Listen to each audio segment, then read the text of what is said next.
Career Guidance in Asia panel. My name's Damian Saint from the W Hotel in Bali. I take care of all the international and local talent bookings for the hotel.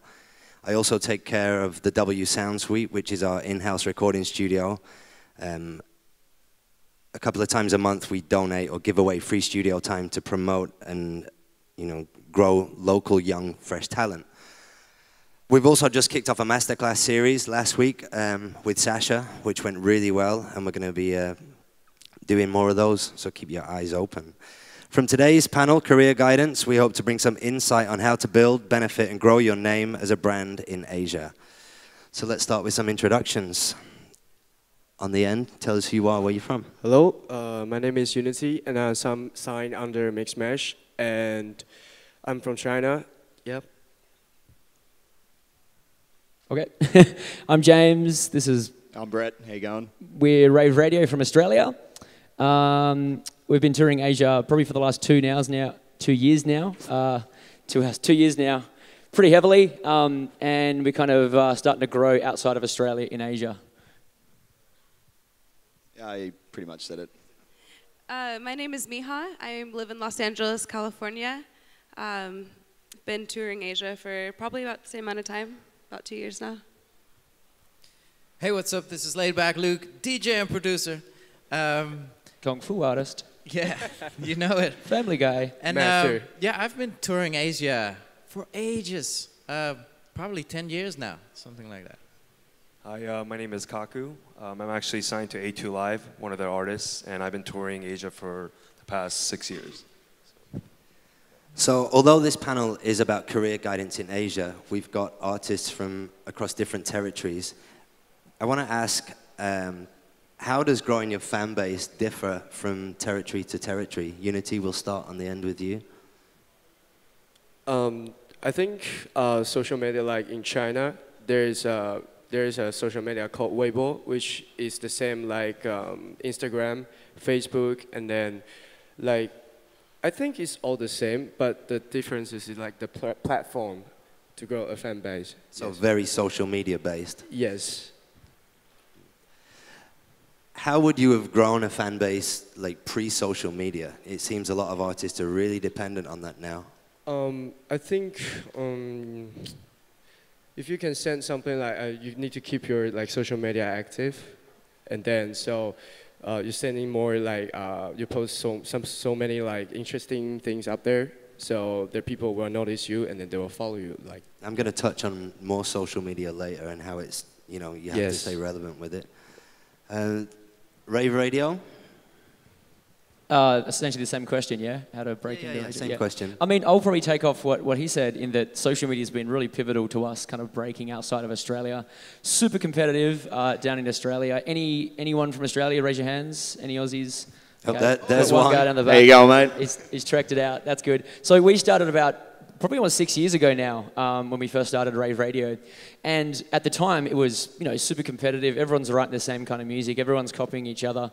And so when we started, we're like, how do we kind of be different? And it started off with just doing bootlegs and doing mashups and things. And that started to do well. And then everyone started doing those. And we then kind of started incorporating some live instruments. And that kind of, gave us a bit more traction in Australia. Did you want to say something? Holding my mic like this. Just getting ready to go, yeah. And then so that kind of gave us initially traction in Australia, and I suppose that's when we started to kind of, reach out. But as far as Asia go, that same method applies. You guys have to find a way to stand out from the crowd. Now more than ever, like, as we all know, dance music's exploding in Asia, and it's the big, growing market, and especially China, and India being the big markets, 2016, 2017. There's a lot of people on the scene trying to do the same thing. So if you're just putting out music and just sounding like the next guy, you're not going to stand out. So yeah, you definitely have to be more innovative, and you're better off failing, taking a risk to create something new than just following the next guy. So I think just to kind of round it up to keep my answer nice and short is find a way to stand out. For us, it's been social media, investing in videos, investing in behind the scenes things. We do studio videos, we do tutorial always videos. creating new content. You always got to think of the next thing to do to make it interesting for the people that follow you. Mija? Yeah, I mean... You've got quite an interesting story. You started as a promoter and came through, right?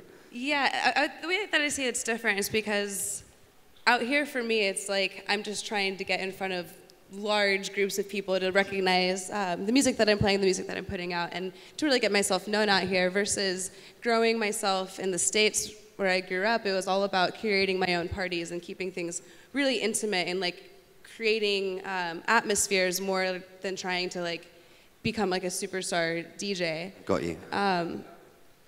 But yeah, it's like with social media now, it's easier to get recognized and it's easier to grow markets in all these different places around the world.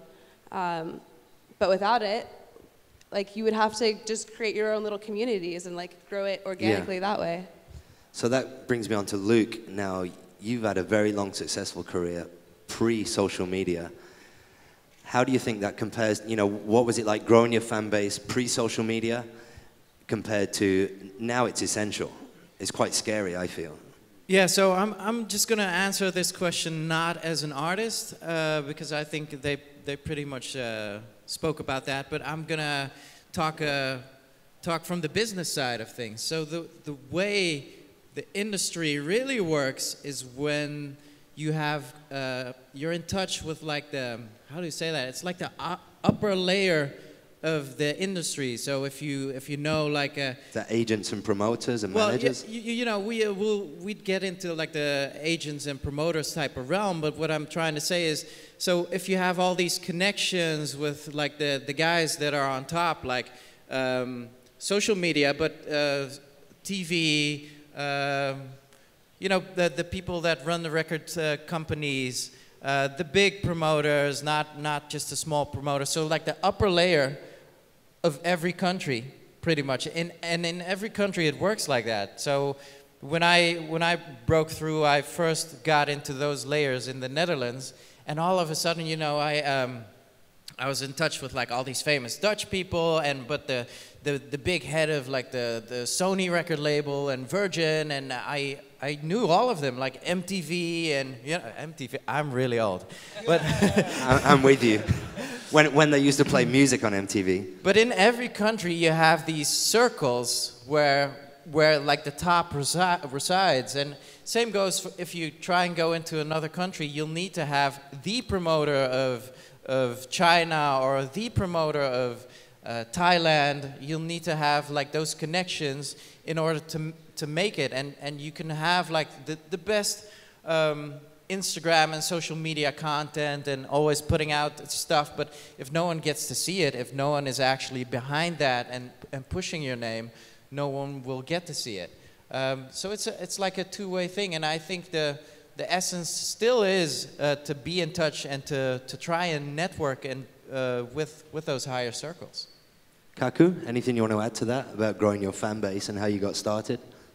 Yeah, I mean, to be honest, I got better at, you know, the social media game probably, I say, a year ago, you know, and what I didn't realize was because I was running my own Instagram account just as my own personal account, you know, not really thinking not as an artist account or a so business account now. A year ago, I just really started to really focus on, you know, branding and seeing like what do my fans really want to see from me, you know. So I just really thought about photos of your dinner. Really, yeah, yeah, exactly. I'm sorry, not my dinner, you know. So I just started thinking like, okay, how do I build my fan base? Like, what do they want to see from me?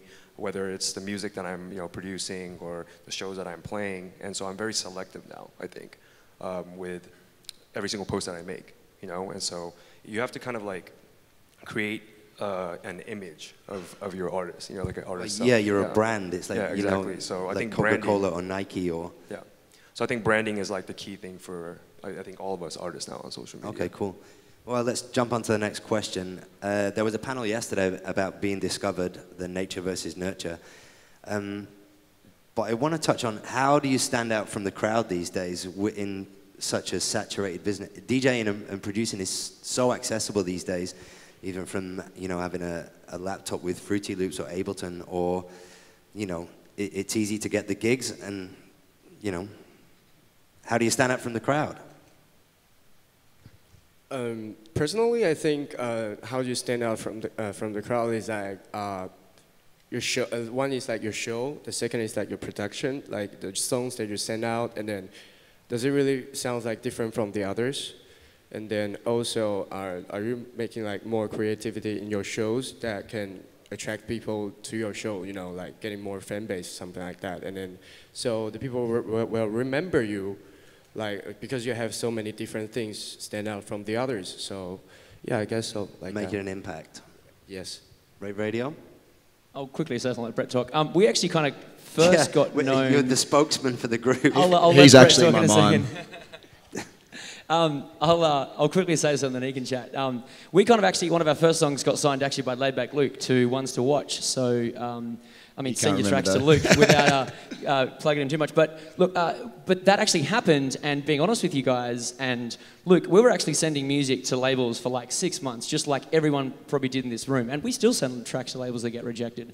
But this is kind of the harsh truth, and it took me a while to learn this as an artist. Your music's just not good enough.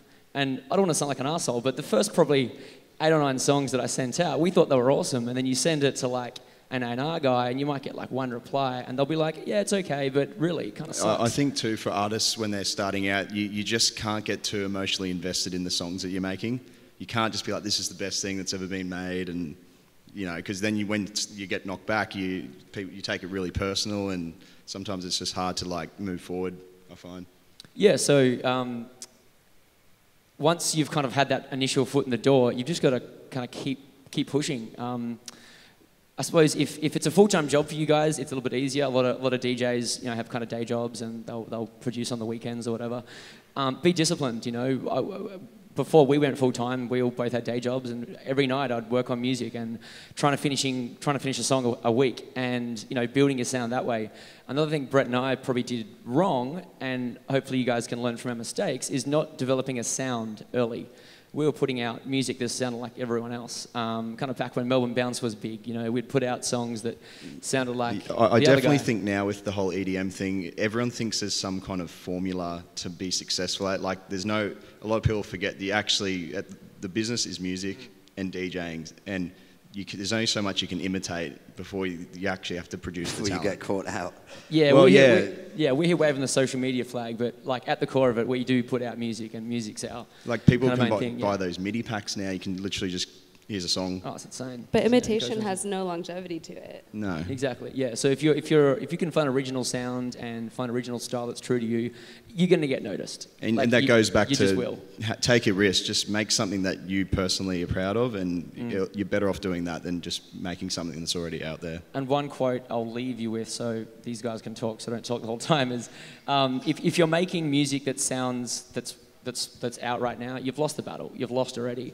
Try and find music, you know, look at trends, look where music's going, see where it's kind of going, see if you can put your own kind of style to your music, but, you know, make sure it's still somewhat in the trend. You know, don't be making like jazz trip hop or something that no one's going to play. Still better delete that project then. Yeah, I'll shut up. Mija? I think if you want to stand out from a crowd, literally the only thing that you have to do is be yourself, and be truly yourself. Don't try to imitate other people's sounds. Don't try to come up with a formulaic aesthetic for your Instagram account. Just go out there, and honestly, like, the less you care about anything, the more people fuck with you, because you don't care about all those external factors. You're only looking at what you love to do, and you're looking at the reasons of why you're doing it, why you're creating the music, what tracks you're playing, how you're educating people during your sets, and that's going to convey like a totally different outlook for people that are coming to your shows and have them see you in a different perspective.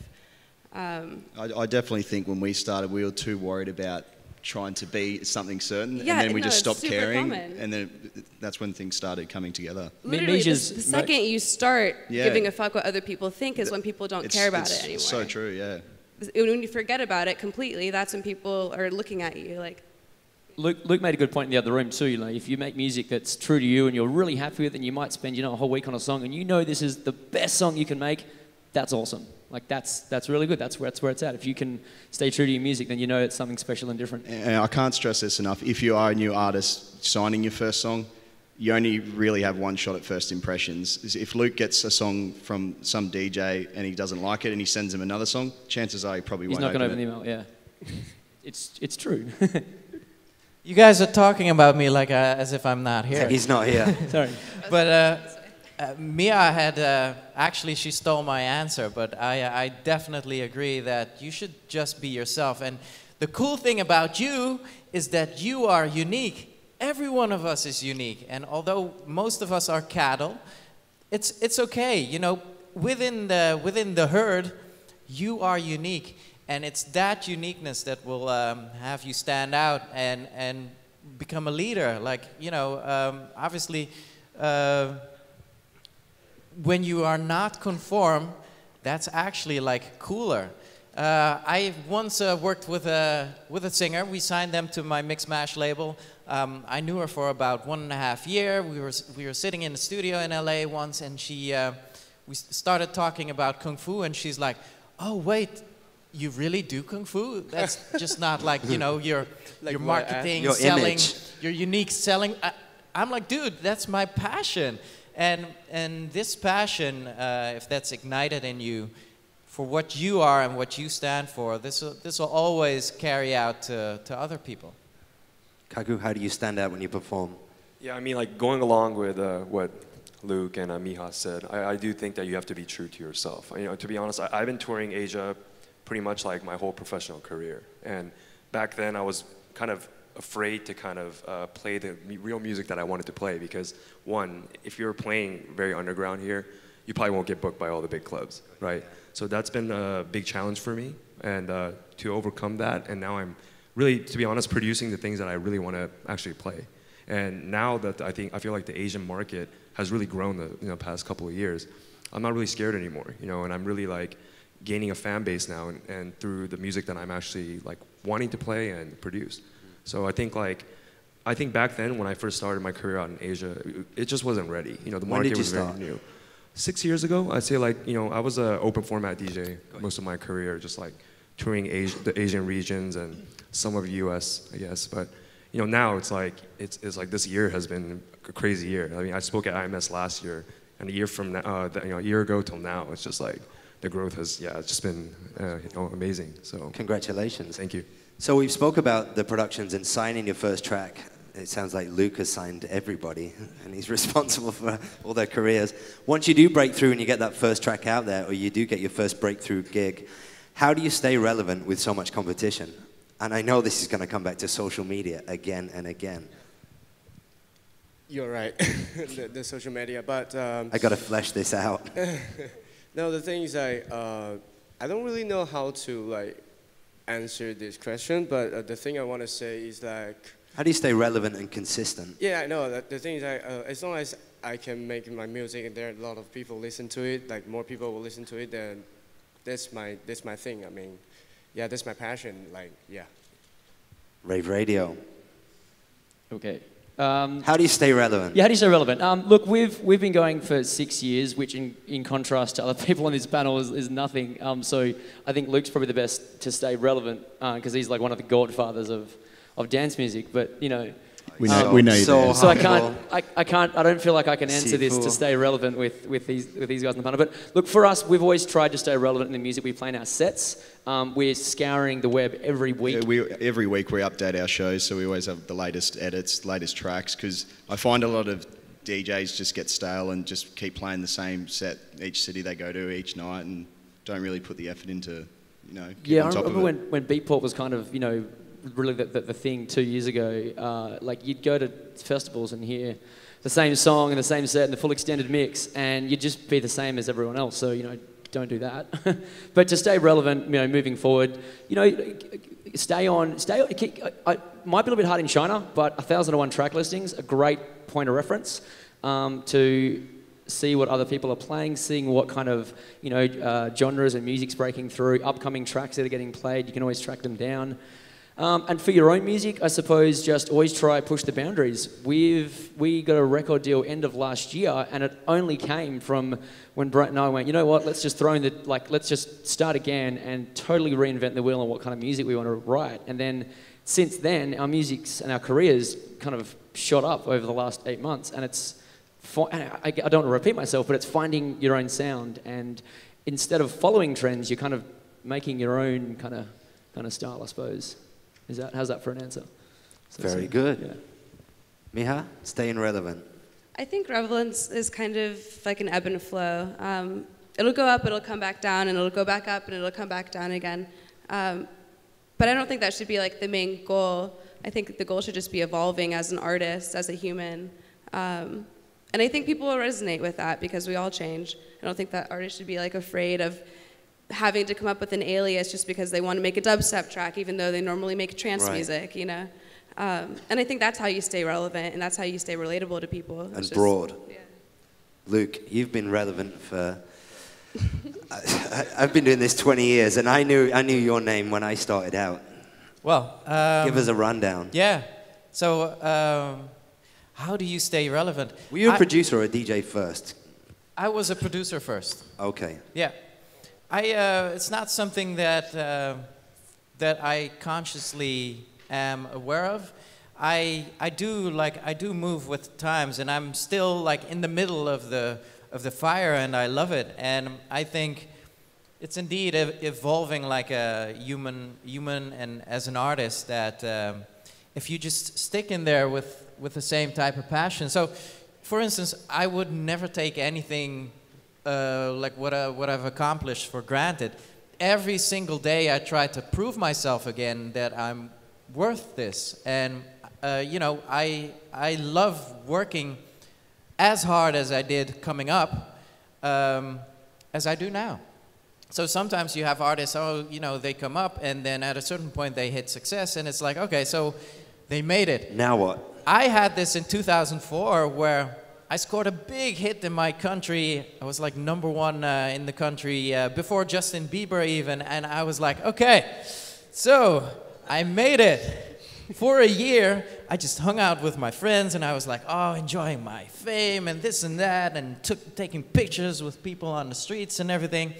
The year after came, and no one was interested anymore. And I was like, wait, but what happened? You got to keep your foot on the gas, and even when you have that I thought hit. I made it. The best advice I ever got was, listen, you'll never make it. Because no matter how high you get, guess what? Now there's like a whole nother list where there that you didn't even see that before. And, work like someone's trying to take it away from you. Yeah, so I like that. That's a good piece of advice. So even though you might want to make it, you'll never make it, and that'll keep you going. Yeah. Dance music's pretty trendy. Sorry, so I was just going to say. No, go on. Dance music's really, really trendy. You know, one month this genre will be in trend, and you know, 6 months later, that artist will be in trend. And you know, if you're not always, you know, as you said, keeping your foot on the gas, you're going to kind of fall out. So always just kind of keep pushing on, as generic as that sound, but it's true.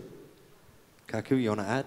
Yeah, I mean, for me, relevance as a DJ, you know, is through music, right? So for me, like, I'm still scanning SoundCloud all the time, looking for like fresh sounds, new artists. So I think my fans know that whenever they see my set, it's going to be different.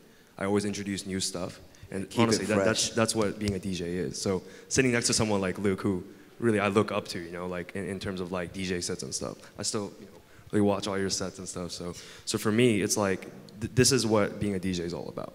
Right, and so for me, like the relevance, just pushing new music, and that's how I stay relevant in the industry. So, yeah. I think everyone on this panel is a producer, right? You're a producer as well. In these times, is it necessary? You have to be a DJ producer, because there's a handful of people out there that are making it or not. I definitely think there's artists and DJs are two different things for sure. Got you. Because there's so many artists that people go to see, but they're actually not very good at DJing. Yeah, but I've seen some of them still break through. And they're kind of forced to DJ to perform. So. I think electronic music has kind of forced these two worlds to collide. These are two different jobs that people have been doing for years that like are now simultaneous into one career.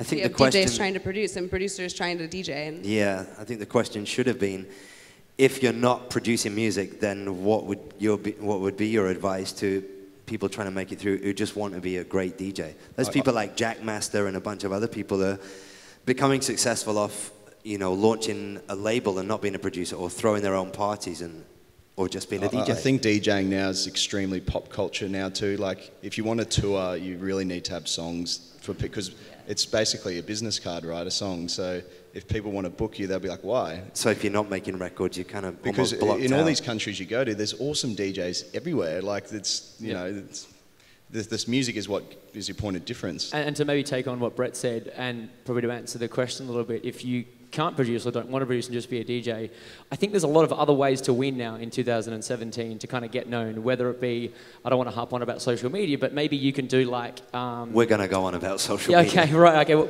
okay, there's other ways to win other than just producing and getting known, right? You might be doing vlogs, you could start doing...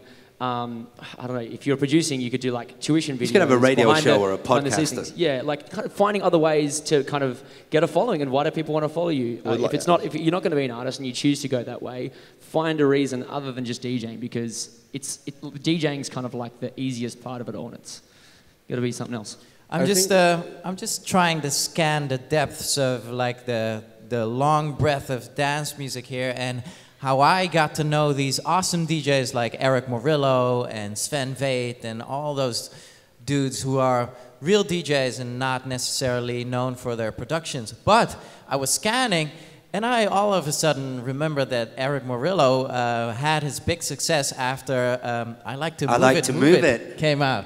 Reel to Reel. This was when I heard of him. And Sven Veit as well, I remember being a teen. Like 90... I don't want to say. I don't want to say. Don't do it. It's fine. Go on. I'm really old.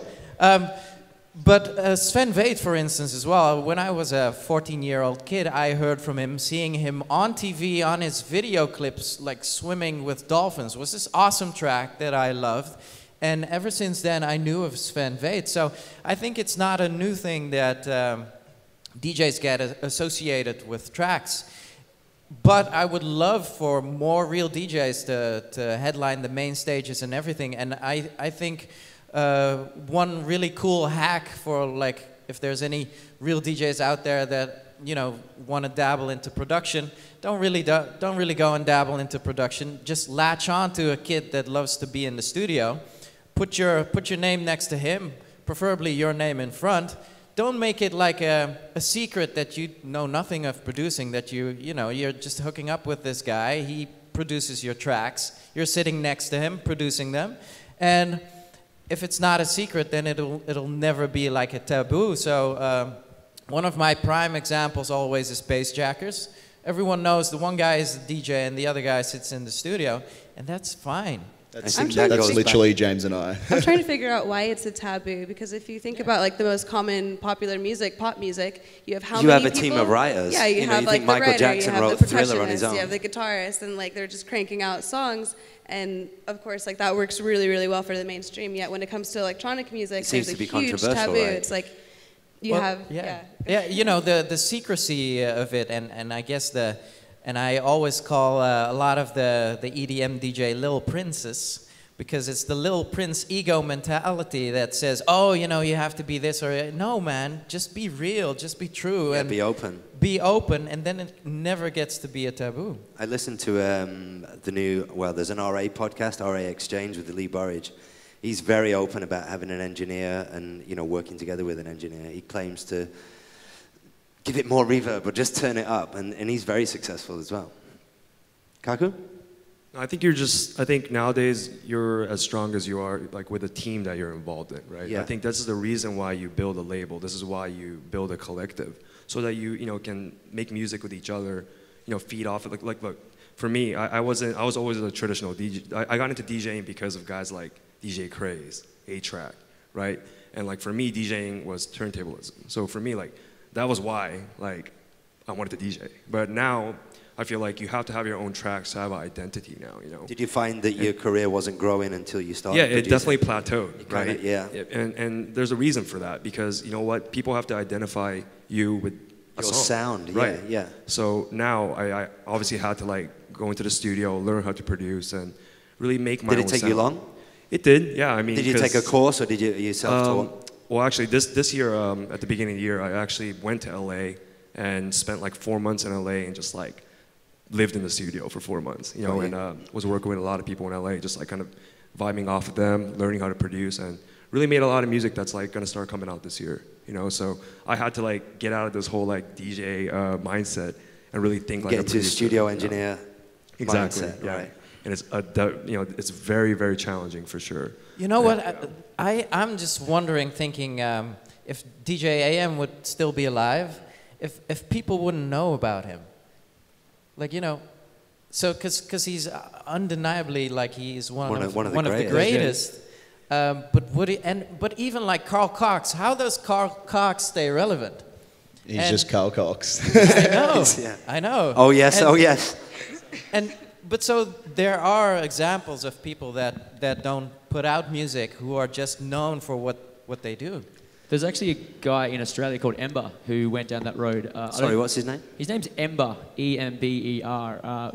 By far one of the best, like, technically skilled DJs I've seen. He's one of the guys that happily says, I don't make music, doesn't put out tracks, but he gets booked every weekend around Australia, just Australia, because that's kind of his fan base, for being a really great DJ. He uses all 4C DJs. He always does like live broadcasts from his house, just on Facebook, on his fan page, mixing up. And, you know, every DJ enthusiast coming through Australia is going to watch this guy, and he's built up a following from being just boss-ass DJ that uses, you know, all 4 decks, loops, acapellas, samples, scratches. Maybe that's enough. It sounds like Luke. Well, yet, but here in China we haven't heard of him, or in America, of course, or whatever. Of course. So you know, that goes back to music. Plateau. Yeah, no, he has reached his plateau. Yeah. That's basically how my career got started, though, as I was just a DJ throwing parties in my hometown, and I just got enough recognition that kept going up a ladder, and just DJing more and more parties, winning mix contests to play Tomorrow World and so on. And it lasted probably about a year until I started really honing in on production, and I think learning how to produce not only just satisfied me as a human, but also was important to continuing to gain momentum and travel the world and whatnot. So you don't necessarily have to be a producer in the beginning, as long as you believe in what you're doing and your head's there, but it definitely helps.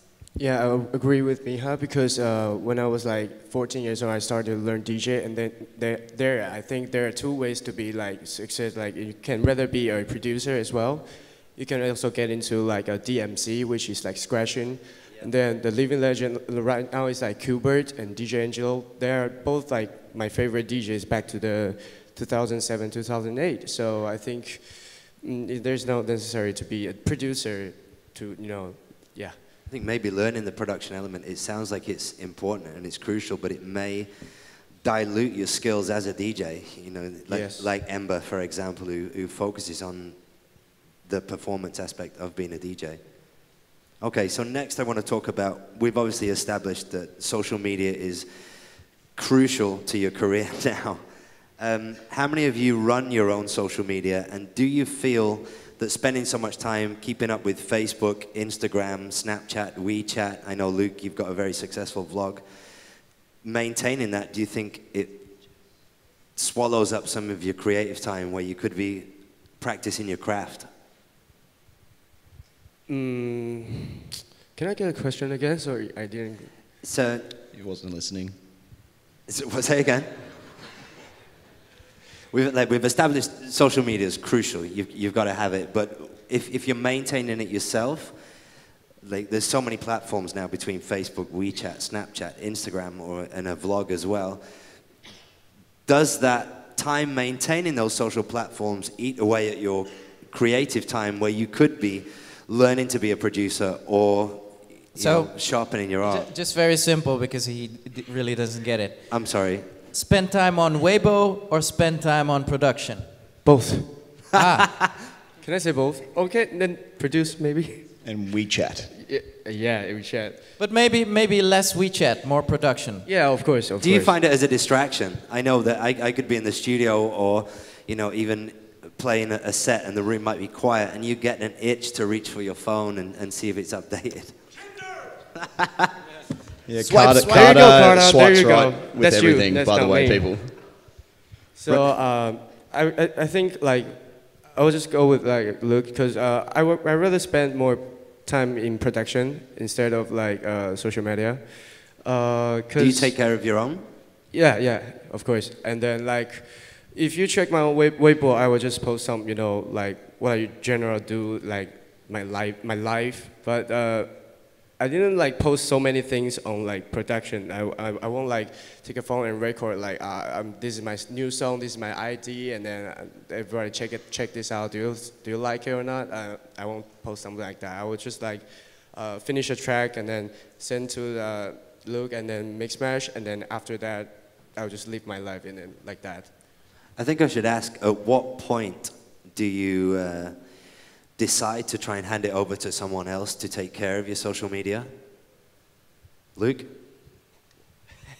Well, for political reasons, I cannot really answer this question. Let me just tell you, I'm not a big fan of Facebook. And I do my Instagram, I do my Twitter.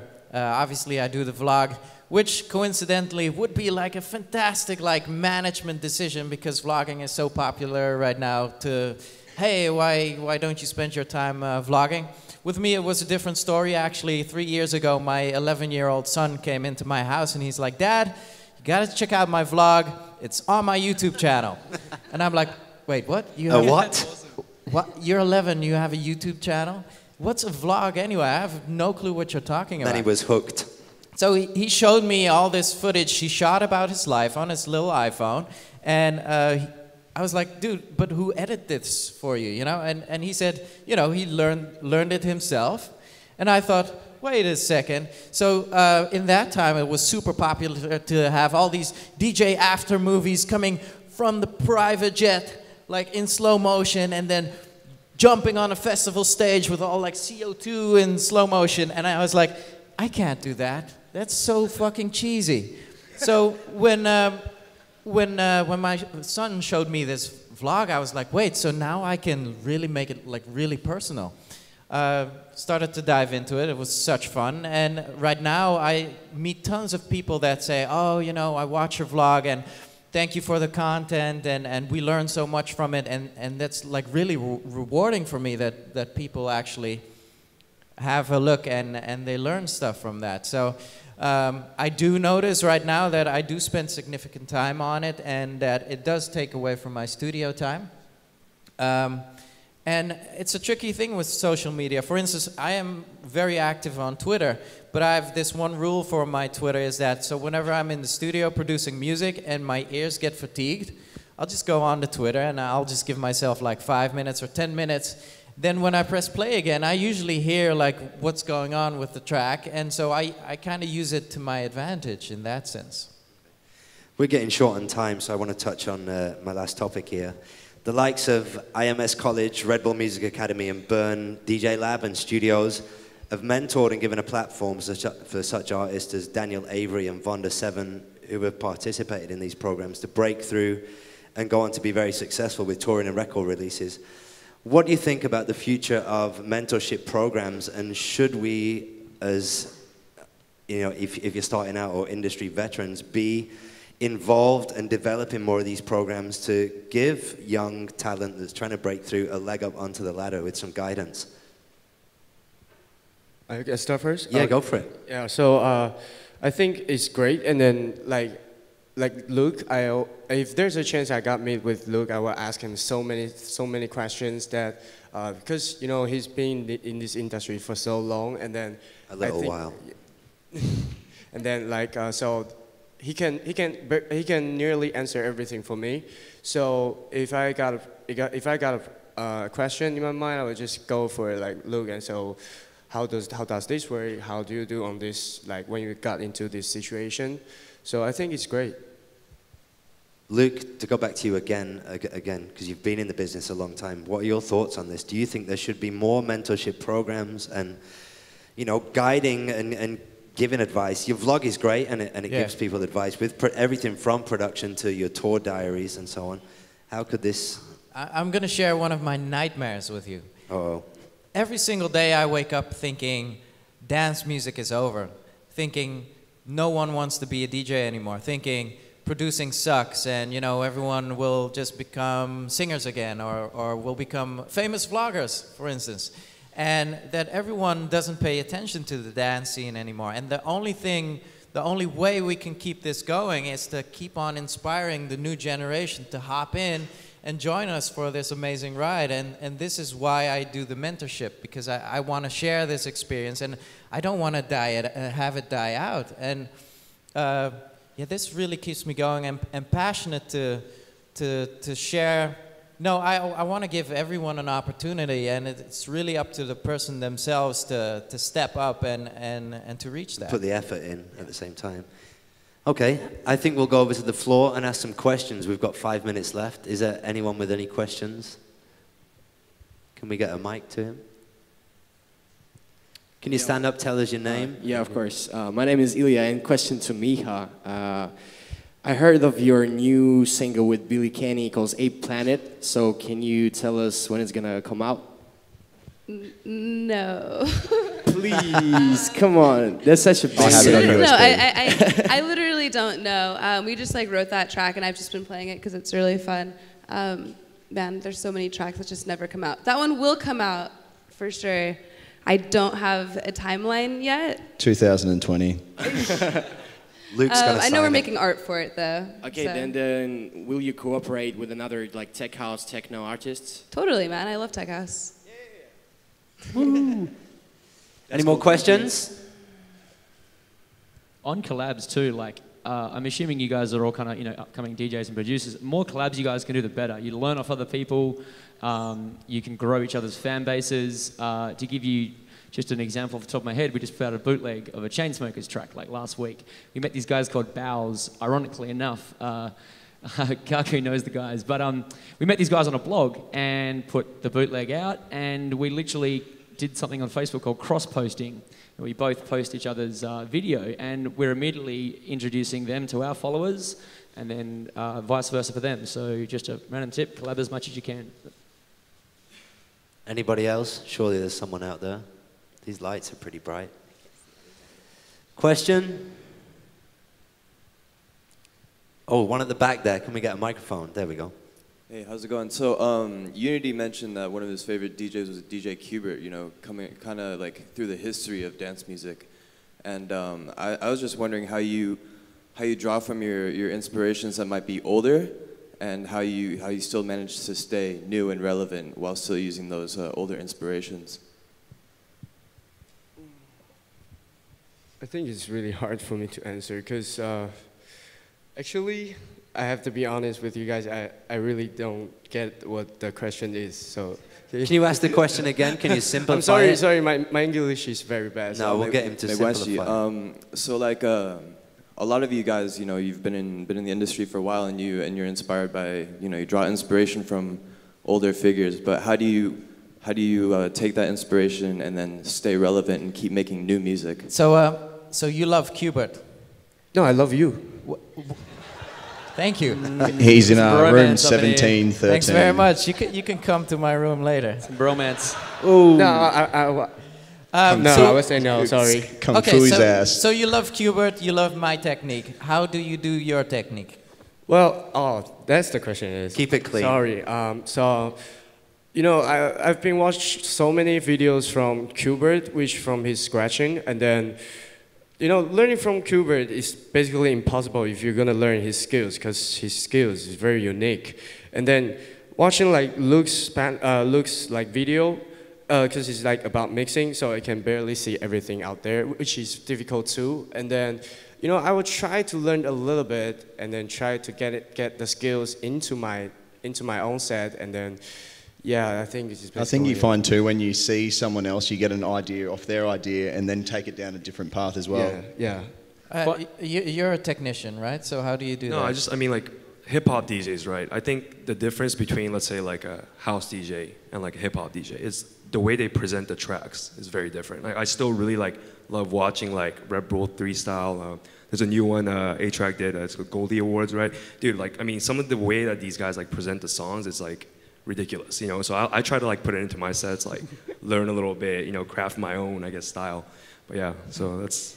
When it comes to me, and whenever I put the info out there, or try and keep it real on the Twitter and everything, I speak amongst the old school DJs, and I still go by the rules of how I came up DJing, and you could ask any DJ that came before me that, the things I say about real DJing, if it's the truth or not, and they'll always have my back, but most of the time I'll just sound like an old raging fart.